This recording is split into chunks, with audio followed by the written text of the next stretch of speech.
Dillon Gabriel was a third-round pick. Shedeur Sanders was taken in the fifth. That two-round gap has shaped everything. Practice reps, media narrative, coaching attention. But talent doesn't care about draft slots. Sanders showed, even in his limited time, that he might be the better quarterback. The Browns' reluctance to support him equally speaks to a front office driven more by draft day validation than performance. That bias isn't just unfair, it's counterproductive. Teams that cling to sunk costs over emerging potential end up repeating history. If you're into the real story and all the messy twists they don't show on highlight reels, go ahead and subscribe. And if you're sticking around to see how this Browns QB chaos plays out, you should definitely be subscribed.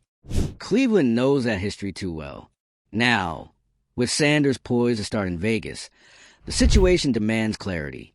A strong performance will challenge the organization's internal hierarchy and expose whether the Browns are serious about winning or just protecting past decisions. If Sanders shines, he won't just take Gabriel's spot. He'll force Cleveland to confront the biases that have long held him back. The Cleveland Browns are right back where they always seem to end up, caught in another quarterback controversy, clinging to dysfunction and staring down the possibility that they're sabotaging their future again. After rookie quarterback Shedeur Sanders was suddenly thrust into action against the Ravens due to Dillon Gabriel's concussion protocol, the cracks in Cleveland's system weren't just visible, they were gaping. And now, as the Browns prepare for a pivotal matchup in Vegas, head coach Kevin Stefanski finds himself squarely in the crosshairs. This isn't just a bad look. It's a full-blown indictment of the team's development strategy, decision-making, and leadership. Let's get real. Sanders didn't look ready against Baltimore. How could he have? The kid had barely gotten a meaningful snap with the first team. No chemistry with the receivers. No rhythm. No reps. And yet, he was expected to operate in a high-stakes NFL game like everything was normal. But despite the poor preparation and organizational neglect, Sanders still showed flashes. Real ones. He displayed arm talent. Pocket poise. He didn't fold. He didn't panic. And most importantly, he didn't pass blame. He owned it. That's more than you can say for how the Browns handled this. The issue isn't that Sanders looked like a rookie. It's that the Browns set him up to fail.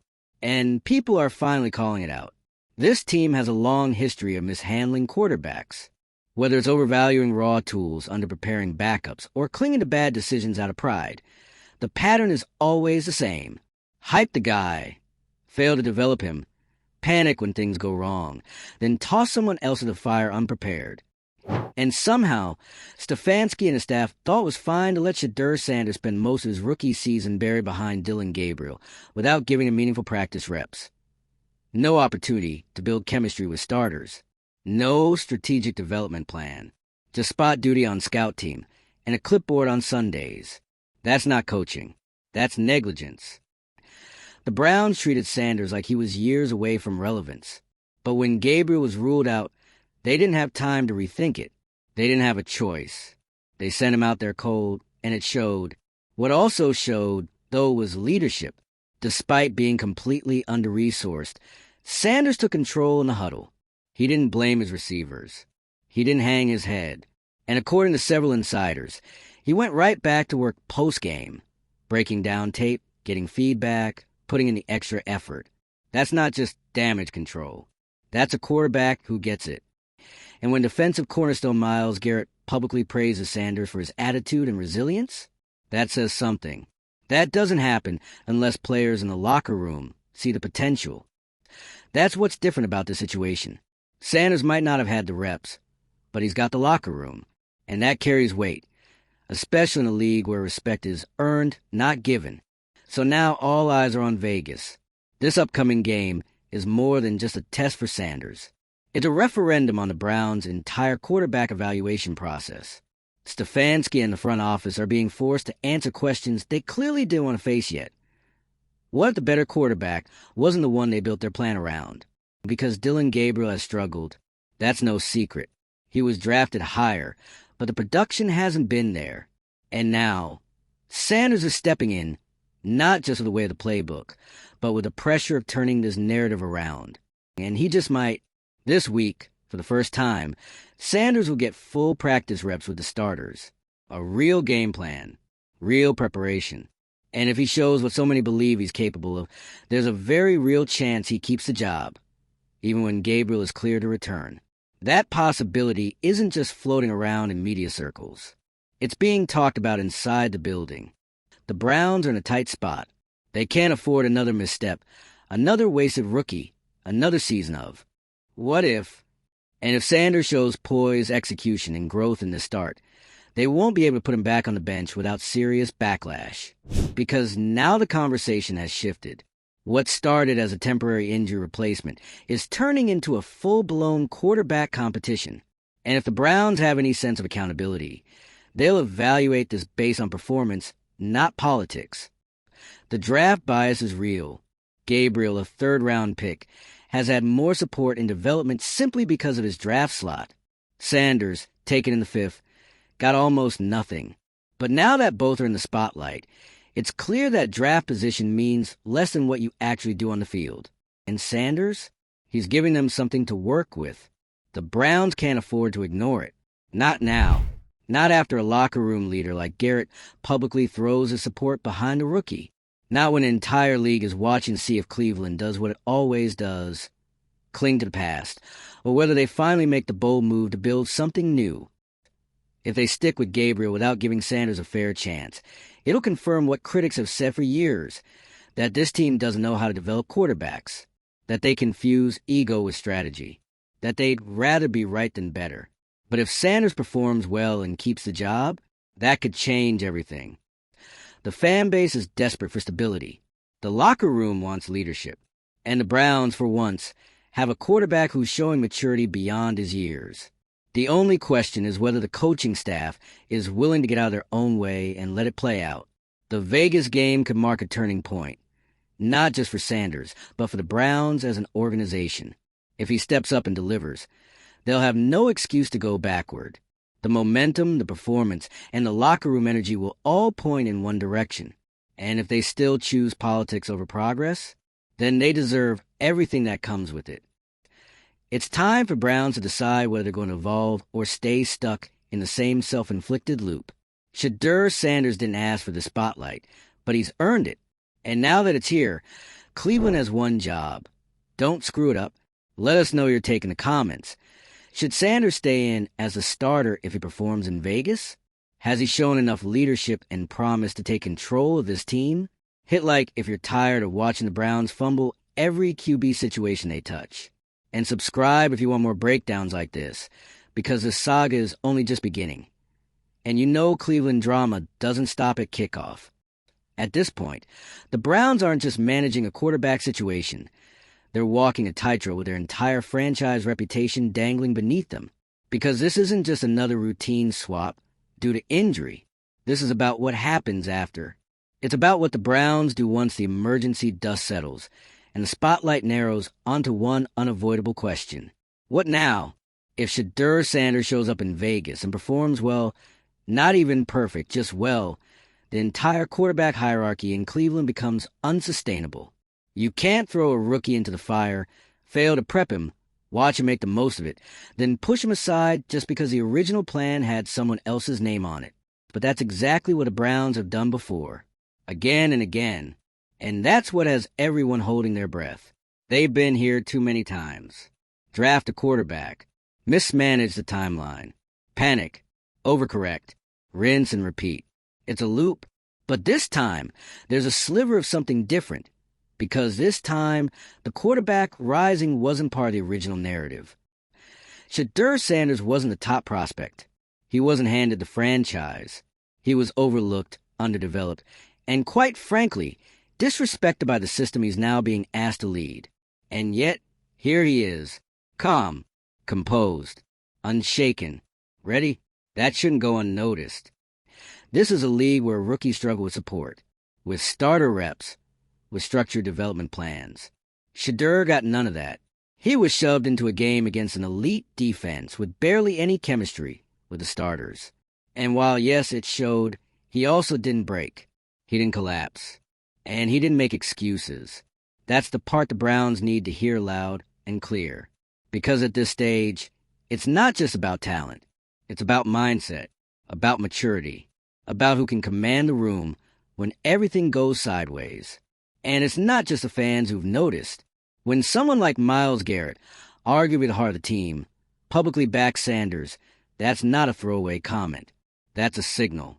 It means the locker room is watching and, more importantly, believing in him. You cannot fake that kind of support. It's the kind of quiet endorsement that speaks volumes, especially in an NFL environment where internal dynamics matter just as much as game film. When leaders back a rookie, especially one that didn't come in with a crown, it's because they've seen something the coaches need to act on. And yet, here comes the tricky part. If Sanders does perform well in Vegas, and the Browns still go back to Gabriel out of obligation, draft politics, or sheer stubbornness, then it's not just a misstep. It's malpractice.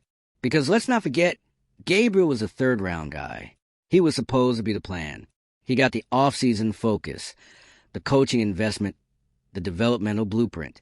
But when game time came, the results have been middling at best. He hasn't taken over. He hasn't elevated the offense. And now that he's sidelined, the door cracked open, and Sanders walked through. That crack might turn into a spotlight, depending on what happens this week. What Cleveland does next will be defining, not just for this season, but for the front office, for Stefanski, for the entire quarterback culture they've built or failed to. Because if they double down on draft position and narrative instead of acknowledging performance and leadership, they'll prove that nothing's really changed. And honestly, the Browns can't afford another self-inflicted quarterback spiral. Not now. Not again. There's too much on the line. The AFC is stacked. The margin for error is razor thin. And Cleveland's defense, led by Garrett, is playing at a championship caliber level. The offense doesn't need flash. It needs stability, execution, presence, a quarterback who can take command, read the field, and not make critical mistakes under pressure. Right now, Sanders is showing signs that he might be that guy. And that's saying something, considering he was barely in the picture just a few weeks ago. So, why did it take an injury for the Browns to notice? Because, once again, the organization failed to set up a system where their talent could flourish. Shedeur wasn't part of the game plan. He wasn't seen as urgent. And now that he's suddenly the potential solution, it reveals how short-sighted the entire development model has been. They didn't prepare him because they didn't believe they'd need him. And that, in the NFL, is a fatal miscalculation. Backups aren't insurance policies. They're contingency plans that have to be just as prepared as the starter. But the Browns treated Sanders like a project instead of a professional. And somehow, despite that, he's showing up like a grown man ready to play. That resilience is rare. It's also exactly what this team has been missing under center. Now, if Sanders goes into Vegas and makes the most of his opportunity, if he moves the chains, avoids major mistakes, and shows continued growth, then there's no going back. You cannot rationalize pulling him out just to satisfy a preseason depth chart. That's when culture shifts. When the locker room speaks louder than the coach. When results matter more than resumes. And make no mistake, if the Browns fumble this moment, it will not be forgotten. Fans are already tired of watching quarterbacks get misused and mishandled into irrelevance. And players? They'll start asking themselves if the best performers really get rewarded, or if the game behind the game is all that counts. Stefanski has a choice: adapt or watch the team fracture from the inside out. KS, because if Sanders takes a field in Vegas, puts up a respectable outing, and then finds himself back on the bench, the damage to credibility, not just his, but the entire staff's, could be irreversible. This isn't just about stats anymore. It's about how you treat your talent, how you support your leaders, how you adapt to what's actually happening instead of clinging to what you hope would happen. And right now, all signs are pointing to Sanders being worth the investment, not just the pick, the commitment. So here we are. Vegas looms. The Browns have a quarterback battle they didn't plan for, a fan base on edge, and a rookie with something to prove, again. This is one of those moments that can define a franchise's direction. It's either the start of a new era or yet another missed opportunity buried under bad decisions. The Browns say they want stability, leadership, accountability. Well, here it is. And if they blow this one, then they'll have no one to blame but themselves. At this point, it's not just about whether Shedeur Sanders can win in Vegas. It's about whether the Cleveland Browns, as an organization, are capable of recognizing when they've been handed an opportunity and not botching out of pride, stubbornness, or sheer organizational inertia. Because let's be honest, they've been here before. Over and over again. They draft a quarterback, crown him early, and then get blindsided when it turns out development actually requires planning. When things don't go to script, they panic. They reshuffle. They force things. And in the end, they somehow walk away with more questions than they had going in. But this time, they don't have the luxury of trial and error. This time, the defense is championship caliber. The division is stacked. The margins are tight. And this quarterback choice, this one, could decide whether they finish the season as contenders or collapse back into the same pit of internal dysfunction. Shedeur Sanders didn't ask to be the hero of this story. But here he is, center stage. And what makes his case so compelling isn't just what he did in that game against the Ravens. It's what he wasn't given leading up to it. No full-speed reps with the starters. No first-team timing with receivers like Jerry Jeudy.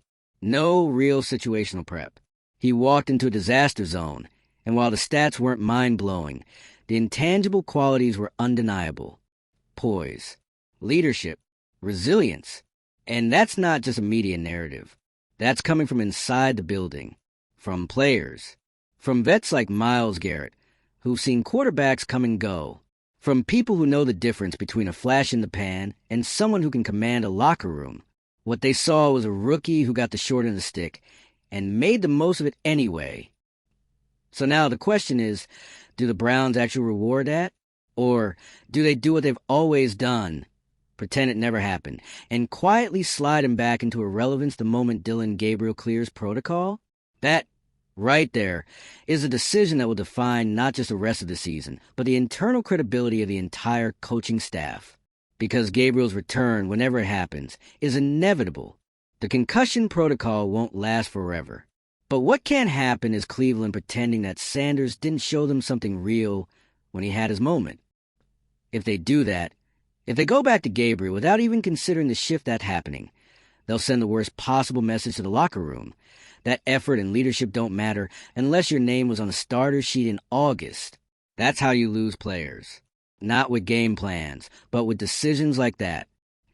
Because when a guy like Sanders does everything right, stays quiet, stays ready, owns his mistakes, and shows heart when the pressure is at its peak, and still gets pushed aside, players take note.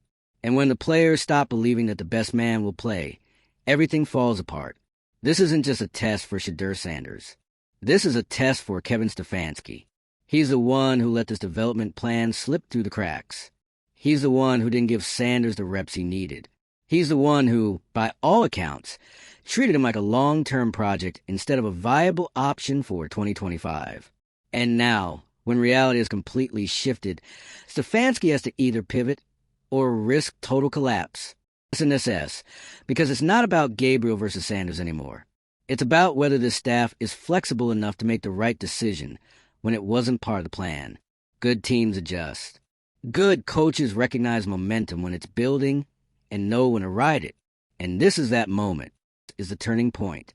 If Sanders plays poorly, if the wheels fall off, then fine. Maybe he's not ready. Maybe the Browns were right to be cautious. But if he plays well, if he shows progress, control, even flashes of brilliance with a full week of prep, then Stefanski and the front office can't hide behind developmental curves anymore. They'll have to confront the truth that they might have overlooked their best quarterback option because he didn't come with a high enough draft pedigree. Let's talk about that draft status, because it matters more than it should. Gabriel was a third-round pick. That alone bought him more reps, more patience, and more belief. Sanders? 5th round. That label becomes a ceiling in organizations that operate on ego. And Cleveland has a long history of doing exactly that. Chasing the illusion of being right instead of just making the best decision based on what's happening now. And if we're being honest, that's part of what's made the Browns so frustrating over the years. They're not short on talent. They're short on execution, accountability, and the ability to adjust on the fly when their master plan falls apart. Well, guess what? The plan has fallen apart. Gabriel's development stalled. The offense lacked rhythm. The locker room needed a spark. And now, they have one in Sanders, whether they plan for it or not. It's not about his draft slot anymore. It's about his presence, his readiness, his leadership. That's what matters. And it shouldn't take another disaster to force the Browns to admit that. Because here's the thing no one wants to say out loud. If Sanders had been given proper reps from the start, if he'd been included in the game, planned, trusted with first-team snaps, allowed to build chemistry with the receiving core, he might already be the guy. This conversation might have started weeks ago, but instead, they're playing catch-up. He's tried to build rhythm in real time. And now, with a single game in Vegas, he's being asked to both prove himself and fix everything that went wrong before him. That's not just pressure. That's a franchise rolling the dice with its own future. But here's what makes this story so different from Cleveland's endless carousel of quarterback controversies. Sanders isn't waiting for someone to hand him the job. He's showing why he should earn it. He didn't come in asking for attention. He's not out here campaigning through the media. He's doing the work, owning the process, and taking whatever's been given, even if it's scraps, and turning it into a case for the starting job. That's the kind of leadership Cleveland hasn't seen in a long time under center. So now the Browns are faced with the simplest, yet most difficult decision they've had in years. Follow the momentum or fight it. Let Shedeur Sanders grow. Let him take the reins if he proves he can. Or double down on draft bias, narrative protection, and old habits, and watch the locker room, and maybe the season slip away. There's no neutral ground here. Vegas is the line in the sand. And after everything we've seen, the mishandling, the lack of prep, the unexpected poise, it's hard to argue that Sanders hasn't earned a real shot. Not a courtesy start. A real chance to lead. Let us know what you think. Should Shedeur Sanders be Cleveland's starter going forward if he performs in Vegas? Have the Browns finally stumbled into their franchise quarterback? Or are they about to waste another opportunity? Drop your thoughts in the comments. Hit that like button if you're done watching this team run in circles. And subscribe so you don't miss what happens next, because with the Browns, the next twist is always coming.